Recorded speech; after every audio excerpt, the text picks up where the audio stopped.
This is the bare casting. Not the bare casting, this is the casting as it comes from the factory.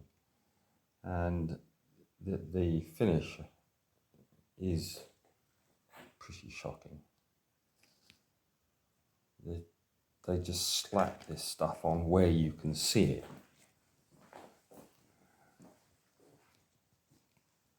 So just paint over bits. Any big dings in the casting, they just bung filler in. Well, we've made a start on the rubbing down. It's hard work. But the good news is the paint is, unlike the mill, the paint is well adhered. They put a really thick primer coat on. So I don't need to remove it down to bare metal because it's adhered really well. A bit of filler in places.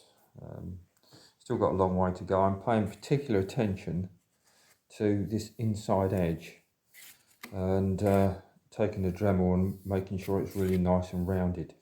So any oil and muck that drops down isn't going to get caught there and it's just going to flow off. Unfortunately, we've got the same issue with the mill with fixings that are just tossed in at any old bloody angle because they've been drilled once the thing has been assembled.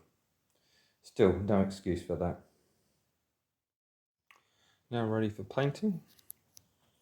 I've done the same as I did on the mill and repositioned the DRO fixings. And once they're blended in, they'll just look like a boss that's cast in.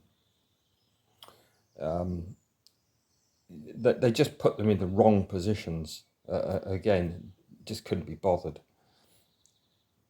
The reason they put it here, I mean, it could go an inch further this way without any problems at all in terms of the scale length. But they just put it this side of the ridge there, and the end is just, well, mine was barely a millimetre clearance from the splash guard. And then they put the reader with the cable coming out that way, so it's going to hit the guard anyway.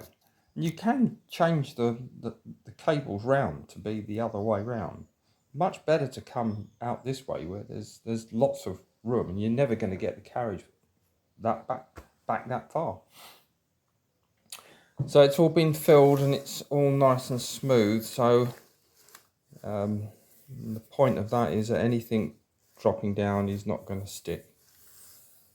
So all the bedways have been cleaned and waxed. We'll start putting some paint on. This is typical of this is all metal fines just coming out of those 3 holes. It's everywhere.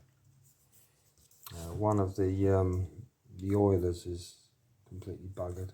I'm gonna have to get an air mill and take that out. The rest of it is pretty much the same as everything else, sharp edges, and won't know too much more until we get it completely cleaned and stripped. So first job is to take a Dremel to all these edges, which I've done, and round them off, take all the sharp edges off so that you're not going to cut yourself when you're working on it. That's some of the rubbish, that's the casting sand that's just been sprayed over. It's little things like this that just slow you up and just take time. The oilers, one of them wasn't working, the ball just wasn't going down, there's something stuck in it. And all the others were just filled with a really thick grease and metal particles which are stopping them doing their job, which is allowing oil in.